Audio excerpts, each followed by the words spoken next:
The rain was hitting the windows of Bradford Cole's corner office when he slid my promotion application across his mahogany desk like it was contaminated. 8 years of 60-hour weeks, missed family dinners, and weekend shifts reduced to a 15-page portfolio that he'd barely glanced at before dismissing it entirely. "I appreciate your dedication, Preston," Bradford said, straightening his Harvard MBA diploma on the wall behind him. "But after careful consideration, I don't believe you're ready for senior management. Perhaps we can revisit this in another year or two when you've developed more modern leadership perspectives." Modern perspectives. The guy was 34 years old and had been here 18 months. I'd been running operations at Titan Manufacturing since before he graduated college. I kept my face neutral, the way they taught us in the Navy. 20 years of military service teaches you to control your reactions, especially when some fresh-faced officer thinks he knows better than the guy who's actually done the work. Same principle applied here. "I understand. Thank you for the feedback." "Glad we're on the same page," Bradford replied, already checking his phone. "The Patterson contract needs your attention today. The colonel's been asking for updated specifications on the hydraulic systems." I gathered my papers and walked out of that office knowing something had fundamentally changed. Not in him, in me. My name is Preston Hayes. I'm 48 years old, and until that meeting, I was the most reliable operations manager Titan Manufacturing had ever seen. Not the most visible, not the highest paid, but the guy who kept $18 million worth of defense contracts running smooth as silk while others got the credit. See, I'd come to Titan 8 years ago, after my Navy service ended and my world fell apart. Linda, my wife of 15 years, had just lost her battle with cancer. Connor was 9 years old and asking why Mama wasn't coming home. I needed a stable job with good benefits and a predictable schedule so I could be there for my boy. The Navy had trained me as a hydraulics engineer on nuclear submarines. You learn real quick that attention to detail isn't just about efficiency, it's about keeping everyone alive. When systems fail 400 feet underwater, there's no calling for backup. You fix it right the first time or people die. That mindset served me well in civilian manufacturing, even if the stakes weren't quite as dramatic. Titan was a mess when I started. The previous operations manager had quit without notice after a blow-up with management, taking all the institutional knowledge with him. No documentation, no procedures, not even passwords to critical systems. The defense contracts were in jeopardy. Clients were threatening to leave, and nobody knew how to fix anything. I spent my first 6 months working 14-hour days, reverse engineering every workflow and rebuilding the entire operational structure from scratch. Stayed until midnight decoding spreadsheets and reconstructing client histories. Created detailed guides for every process, color-coded manuals, safety protocols, maintenance schedules. Everything organized the way we did it in the Navy, where lives depended on following procedures exactly. The Patterson contract was our bread and butter, hydraulic systems for military transport vehicles. I'd built that relationship from nothing, learning every specification by heart, accommodating their crazy deadlines, even flying out to their Virginia facility on my own time to troubleshoot problems when their engineers got stuck. Colonel Patterson specifically requested me for technical discussions because, in his words, Hayes understands military requirements, not just engineering theory. Bradford's father, CEO William Cole, barely knew these systems existed. Why would he, when everything ran so smoothly under my watch? Bradford had attended maybe 3 meetings with Patterson's team total, mostly to smile for photos and take credit during quarterly board presentations. Every morning I arrived at the plant at 6:30, an hour before my official start time, to walk the production floor and catch problems before they became crises. My supervisor from submarine duty used to say, "Problems don't wait for convenient hours," and he was right. A bearing starting to wear, a hydraulic line showing stress fractures, temperature readings slightly off normal. Catch these early and you prevent shutdowns. Miss them, and you're explaining to angry colonels why their equipment isn't ready. Every evening I sent detailed reports to Bradford about production status, quality metrics, potential issues on the horizon. In between, I put out fires that could have shut down entire production lines. The other guys on the floor knew they could bring me anything. Wesley Martinez, our lead machinist, used to joke that I had the only desk where actual problems got solved instead of just talked about. Connor was getting older, asking more questions about college, about money, about why Dad was never home for dinner anymore. At 17, he was looking at engineering programs. probably influenced by watching me work on technical drawings at the kitchen table when I thought he was asleep. The boy was smart, honor roll student, varsity baseball, the kind of kid who made you proud just by being himself. But college was expensive, and my current salary as operations manager wasn't going to cut it. The promotion to senior management would have meant a $30,000 bump, plus better benefits, enough to handle Connor's tuition without him needing student loans. That promotion was supposed to be my future, our future. The morning after Bradford's rejection, I sat in my truck in the Titan parking lot, staring at the building where I'd given 8 years of my life. The rain had stopped, but gray clouds still hung overhead like a warning. I made a decision that would change everything. I was done being invisible. I showed up the next morning at exactly 8 o'clock a.m., not 6:30, not 7:45, exactly 8. For the first time in 8 years, I walked straight to my desk without doing the floor inspection. No checking the hydraulic pressures, no reviewing overnight production reports, no early problem solving that kept everything running smooth. I answered emails directly addressed to me and ignored the rest. When a hydraulic press on line 2 started making that grinding noise that meant the bearings were going bad, I didn't grab my tools and fix it like usual. Instead, I filled out a maintenance request and sent it to the proper department. The Navy taught me about chain of command, about following procedures exactly as written. Time to apply those lessons. By 10:30, the first confused colleague appeared at my desk. "Hey Preston, the line 2 press is acting up again," said Wesley Martinez, my buddy from the floor. Wesley had worked at Titan for 12 years, started as a junior machinist and worked his way up to lead operator. Good man, reliable, the kind of guy who'd cover for you when family emergencies came up. "You gonna take a look?" "Already submitted a work order to maintenance," I replied, not looking up from my computer screen where I was updating safety compliance documents. My actual assigned responsibility. He waited for more, shifting from foot to foot. Wesley knew that press like I did. We'd rebuilt it together 3 years ago when the company was too cheap to buy new equipment. When nothing more came, his confusion was obvious. "But you always handle the hydraulic stuff yourself. That press has your custom modifications on it." "I've been advised to focus more on my assigned responsibilities," I said, looking up with a small smile, trying to demonstrate that I understand my proper role in the organization. Wesley's eyebrows shot up. In 8 years, he'd never heard me talk like that. "Everything okay, man?" "Everything's fine. Just following proper procedures." He nodded slowly and walked away, but I could see him glancing back with a puzzled expression. The maintenance request sat in the system all morning. Jerry from maintenance finally showed up around 2 p.m., took one look at the press, and came straight to my desk. "Preston, this bearing assembly is way beyond my skill level. Can you walk me through it?" "I'd be happy to help," I said, "but I have the quarterly safety compliance review due to the Department of Defense by end of business. Perhaps you could check the technical manual?" Jerry's face went pale. "What technical manual?" I pulled up the shared drive on my screen. Under Equipment Documentation, Hydraulic Systems, Subsection Press Maintenance. It's the 47-page guide I wrote after we rebuilt that unit. He stared at my screen like I was showing him hieroglyphics. Jerry was a good electrician, but hydraulic systems weren't his strong suit. "Can't you just show me real quick? It'll take 5 minutes." I understand the urgency, but I really can't miss the DoD deadline. The manual has step-by-step photos and troubleshooting guides. Everything you need is documented. The press stayed broken all afternoon. By 5 o'clock p.m., I packed up my things and left. No overtime, no staying late to fix tomorrow's problems today. On my drive home, I called my sister Janet to cancel the spring break trip we'd planned for Connor. "Something wrong?" she asked. "You've been looking forward to that cabin rental for months." "Just might need the vacation time for something else," I said. "Work situation's changing." That evening, Connor was at the kitchen table working on his college application essays when I walked in at 5:45, earliest I'd been home on a weekday in years. "Dad?" He looked up from his laptop, genuine surprise on his face. "Everything okay at work?" I paused, considering how to explain corporate politics to a 17-year-old who was already stressed about college applications and scholarship deadlines. "Just decided my time was more valuable than I'd been treating it, son." Connor grinned, the first real smile I'd seen from him in weeks.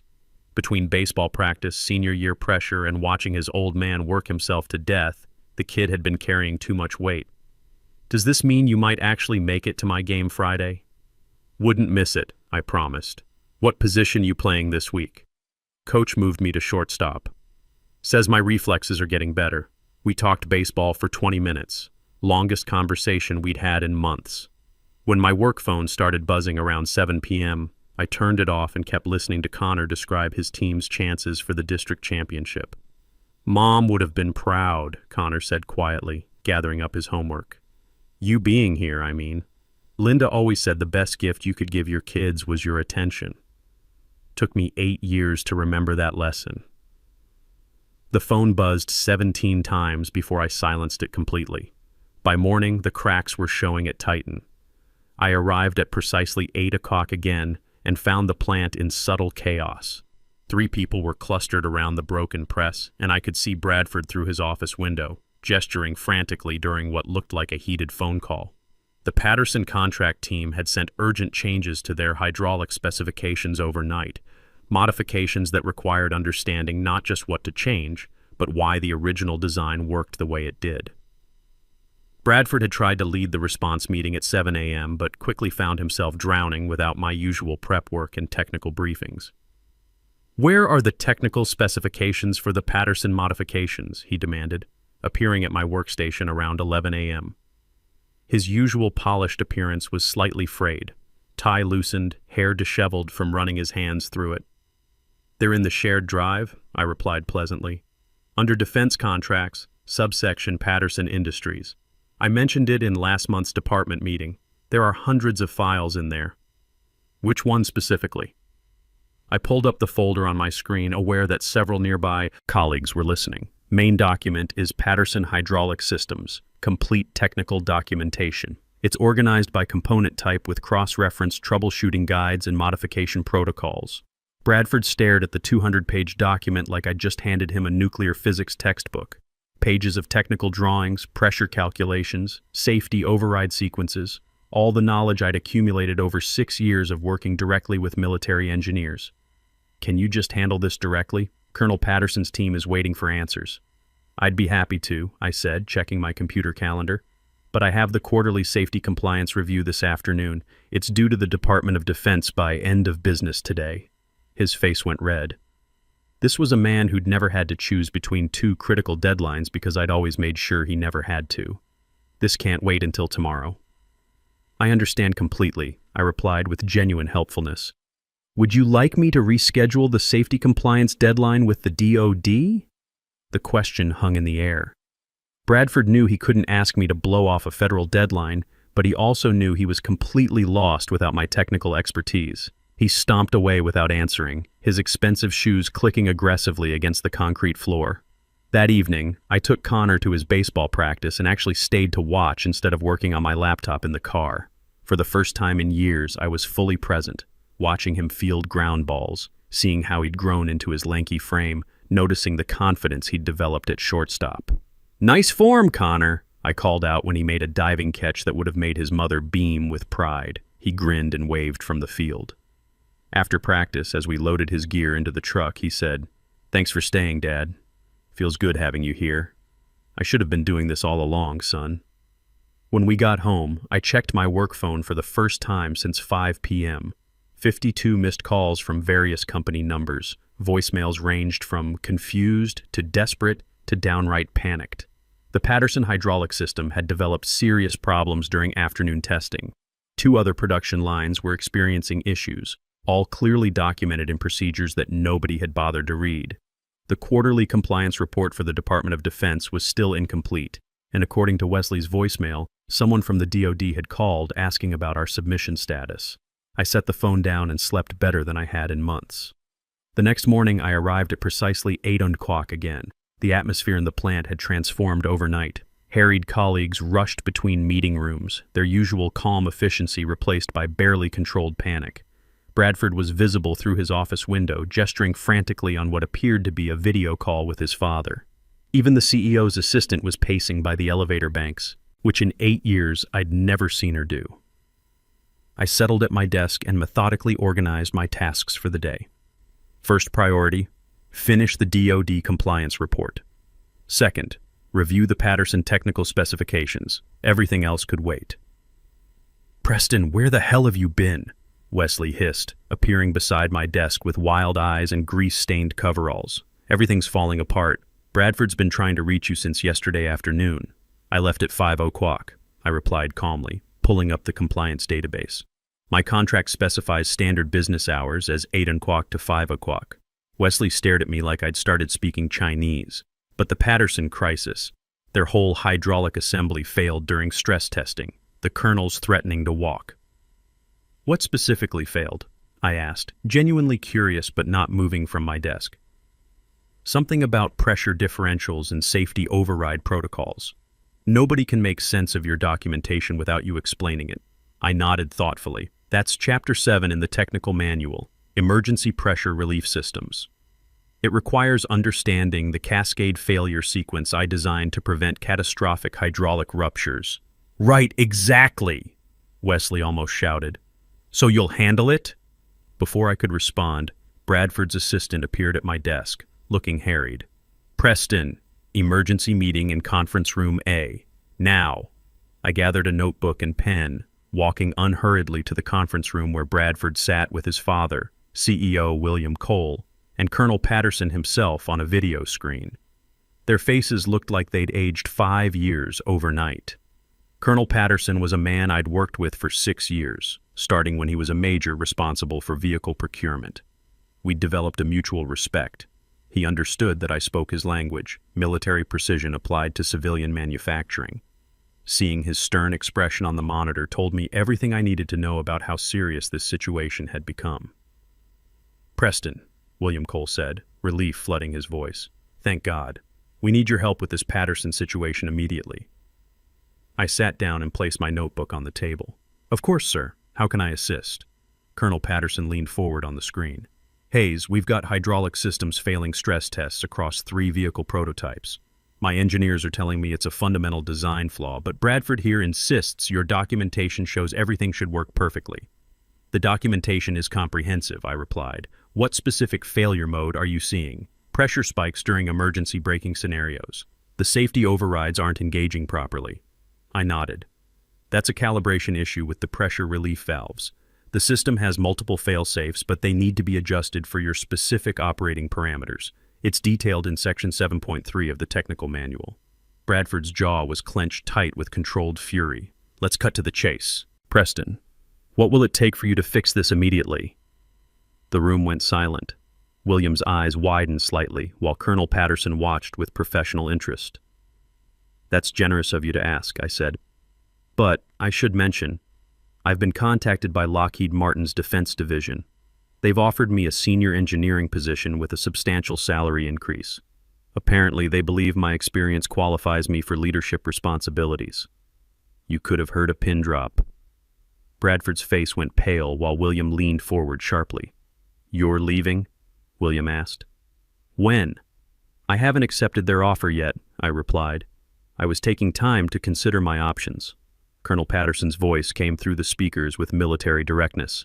Hayes, you're the only contractor who's ever understood our requirements from day one. If Titan can't keep their best people, we'll need to reconsider our partnership. That was the nuclear option. The Patterson contract wasn't just $18 million annually, it was the foundation that allowed Titan to bid on other defense contracts. Lose Patterson, and the company would lose its security clearance and its entire defense portfolio. William Cole looked like someone had just told him his building was on fire. Preston, name your price. Whatever Lockheed's offering, we'll match it. It's not just about compensation, I said. It's about recognition, respect, and the authority to implement the systems this company needs instead of just maintaining broken ones. Bradford found his voice. The Ellison client specifically asked for you by name last month. You can't possibly leave now. Interesting, I said. So have 4 other clients in the past 6 months. I've been building relationships and solving problems while being told I'm not qualified for senior management. I reached into my folder and placed a resignation letter on the table. Here's my 2 weeks' notice. I'll help with the transition as my contract requires. William grabbed the letter before Bradford could react. He opened it, scanned the contents, then closed it decisively. This won't be necessary, he said firmly, meeting my eyes. Preston, I'd like to speak with you privately. Colonel Patterson will call you back within the hour with a resolution. The video call ended, and Bradford remained seated as his father and I stood to leave. For the first time since I'd known him, Bradford Cole looked genuinely scared. I followed William Cole to his corner office, bigger than Bradford's, with windows overlooking the entire production floor, where I'd spent 8 years keeping everything running. He gestured for me to sit in the leather chair across from his mahogany desk, then closed the door behind us. "I've been watching your contributions for some time," William said, settling into his chair, "though apparently not closely enough. This situation with Bradford concerns me deeply." I remained silent, letting him continue. "In the Navy, we learned that sometimes the best strategy is to let the other person fill the silence. Tell me honestly, Preston, what would it take to keep you here?" I considered my words carefully. Recognition of my actual contributions, compensation that reflects my value to this company, and the authority to implement improvements instead of just maintaining broken systems. William studied me for a long moment. "I'm creating a new position, Director of Technical Operations, reporting directly to me. $140,000 base salary plus performance bonuses, full remote flexibility 2 days a week, and complete authority over production protocols and safety systems. The job is yours if you want it." The number hit me like a punch. That was nearly double my current salary, enough to cover Connor's college tuition at any school he wanted, with money left over for his living expenses. But I didn't respond immediately, which seemed to surprise him. "Is that not sufficient?" he asked. "It's very generous," I acknowledged. "But I need to be clear about something. I'm not using the Lockheed offer as leverage. They really are waiting for my decision." William leaned back in his chair. "What can they offer that we can't match or exceed?" "A fresh start," I said honestly. "No history of being overlooked. No colleagues who see me as the maintenance guy instead of leadership material. No son of the CEO who thinks military experience is outdated." He winced slightly at that last part. "Fair points, all of them. But consider this. You've built something here that you understand intimately. You've cultivated relationships with clients who trust you personally. Starting over means rebuilding all of that from scratch." He was right, of course.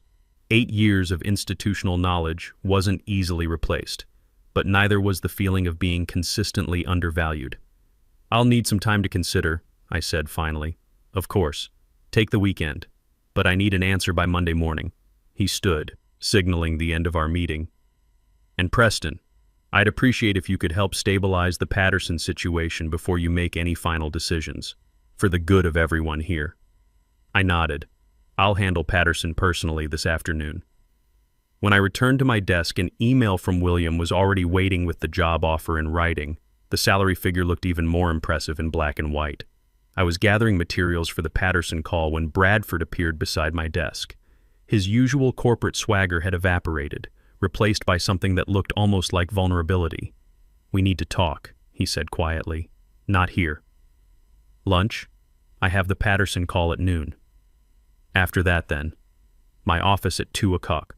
I spent an hour on the video call with Colonel Patterson's team, walking them through the hydraulic calibration sequences step by step.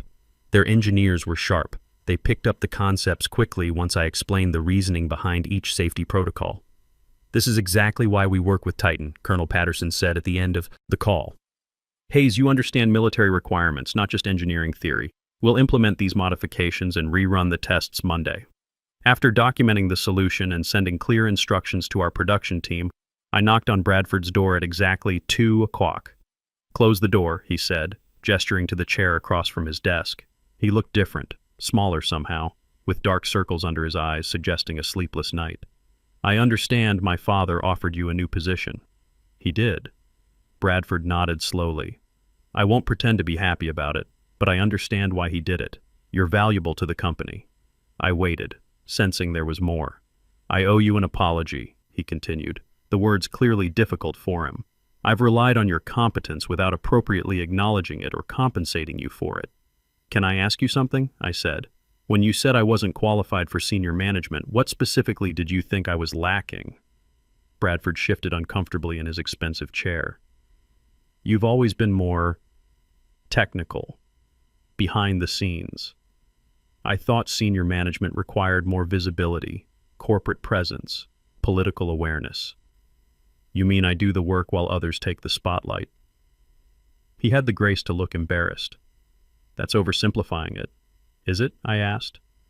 The Patterson contract? Who developed the winning technical proposal?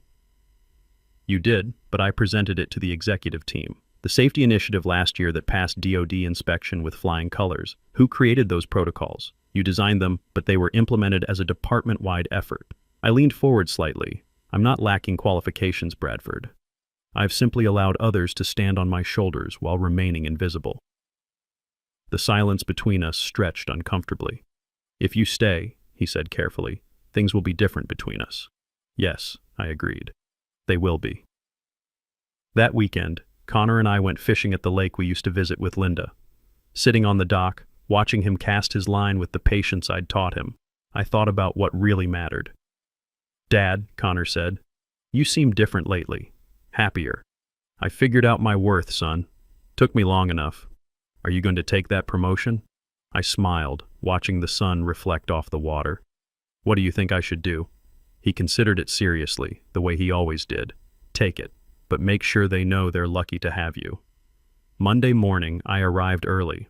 7:00 a.m., my choice this time. I went straight to William's office. I accept your offer, I told him, with one condition. His eyebrows rose. I'm listening. Bradford keeps his position. Replacing him doesn't fix the structural problems in how this company operates, and I don't want my first act as a leader to be seen as revenge. William studied me with new interest. That's unexpected. And wise. 3 months later, the transformation was remarkable. My new team included a brilliant production engineer who'd been wasted in quality control and a veteran supervisor who understood workflow better than anyone. Together, we'd streamlined operations across all 4 production lines, cutting overtime costs by 35% while increasing output quality. The Patterson contract had expanded to include hydraulic systems for 3 additional vehicle types. Colonel Patterson personally called William to commend our operational excellence. Bradford and I developed a working relationship based on mutual respect. He handled client presentations and corporate strategy while I managed technical operations. It turned out he was actually good at the business side once freed from trying to manage systems he'd never understood. 6 months later, I walked out of Titan at exactly 5:00 p.m. on a Friday, my new routine. Connor was waiting when I got home, college acceptance letters spread across the kitchen table. How'd it go, Dad? He asked, looking up from his scholarship applications. Good, I replied, setting down my laptop case. The apprenticeship program launches next month. 15 experienced workers will get clear paths to supervisory roles. Connor smiled. Like you should have had. Exactly like that. Sometimes the most powerful response to being underestimated isn't proving people wrong. It's creating a world where talent and experience can't be ignored anymore.